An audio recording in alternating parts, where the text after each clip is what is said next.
What's up, y'all? Back on the channel, and today it is out with the old and in with the new. Shiny. So I've got a entry-level gravel bike with just the most basic mechanical disc brakes that you can get. I got my bike from Walmart. It is base level stuff. So it's disc brakes, mechanical caliper, and I don't like it at all. It is sketchy. The stopping power is terrible. So, as I'm clicking around in some Facebook groups, and I found out about these bad boys, XTech brake calipers. The beauty of these is they're hydraulic calipers, but you don't have to go running all new brake lines. You use your existing mechanical brake line, clamp it in here, and all the hydraulic goodness happens in here. No bleeding of the lines, no running lines through your frame. The idea is super simple setup, super cheap, way better braking power. Okay, so here's the game plan. I'm going to show a couple clips of me rolling down my hill, stopping as hard as I can with the stock brakes.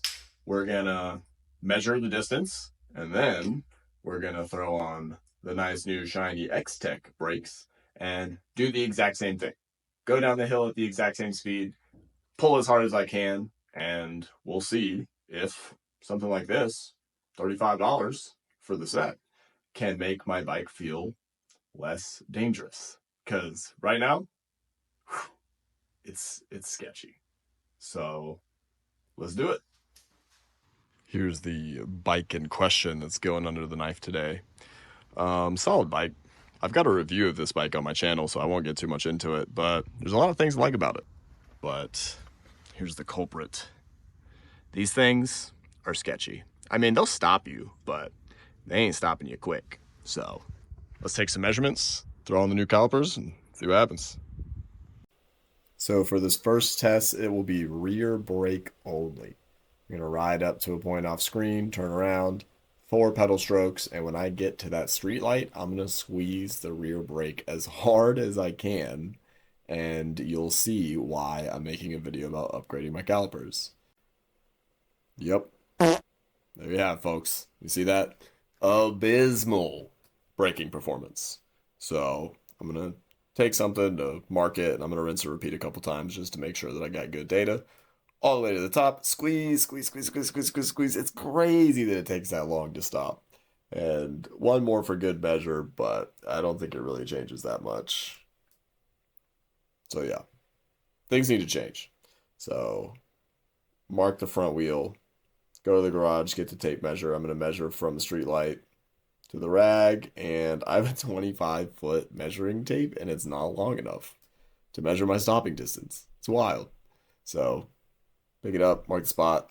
Total numbers for the stock calipers, rear brake only, 29.5 feet to come to a full stop emergency braking. So we're going to swap the calipers over and do that test again. I will say this isn't a how-to video, so I'm not going to get into the details of how to change a caliper. But I will say it's about maybe like a 4 out of 10 rating on like the complexity of this job. It's not super hard, but it is like nitpicky. You got to get everything aligned right, and I actually had to change the way my cable was routed. So not too bad overall, but just wanted to throw that out there. I will say that the caliper that I took off was particularly bad because I found out it only had a single piston.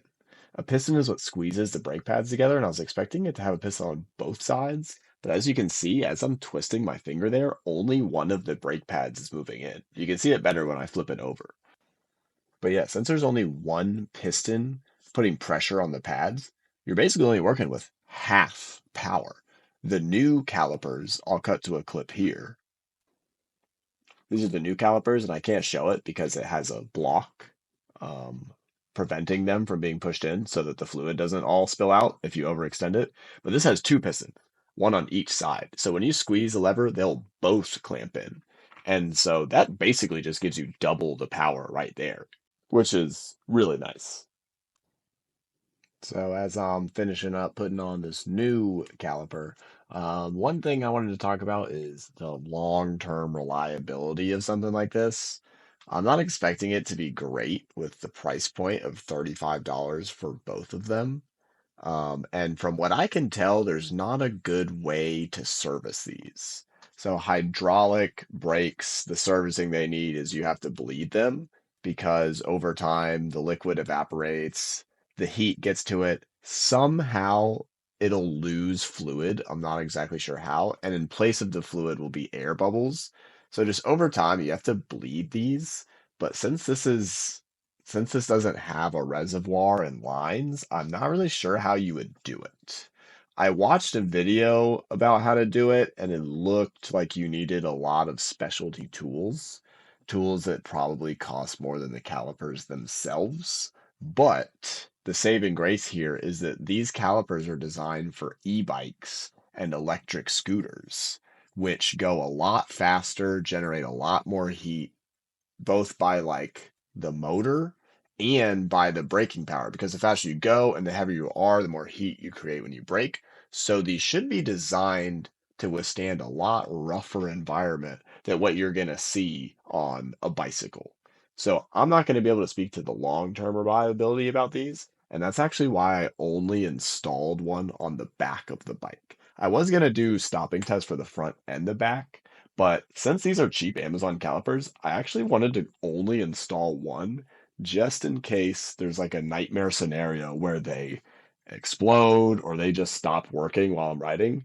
I want to be able to stop. And I know the calipers that I already have on here, which suck, they've proven themselves to at least be able to stop. And they're not going to have any catastrophic failure. Fingers crossed. So, just wanted to make that note about long term reliability. Most of the time, in my experience, you get what you pay for. So, the moment you've all been waiting for, we're going to run the test back from the top, this time with the new XTech calipers on there. We got the data from the old one up there, 29.5 feet. And here you can see the difference. I'll pause it right there for a second. 15 feet, 10 inches is the new stopping distance with the new calipers. Super simple install, and it cut the braking distance almost in half, which is crazy. I do it 2 more times, and I actually get better and better as I get used to them. I bedded the pads in before I did this, but this is awesome to see. I could feel it when I was stopping. I was skidding the tire for the first time ever, but it's nice to have the data too to kind of confirm that feeling. So yeah, awesome. Outfit number 3 of the video. Takes me a while to record these things, but final thoughts. Is it worth it? Obviously.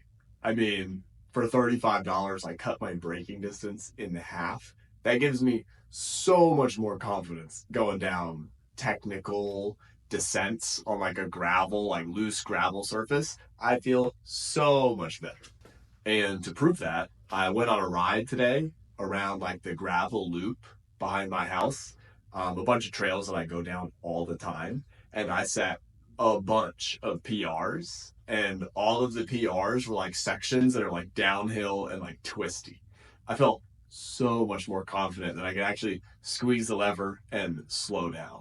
Because before, I mean, you saw 30-foot braking distance is just, you can't go fast down like loose gravel if you can't stop.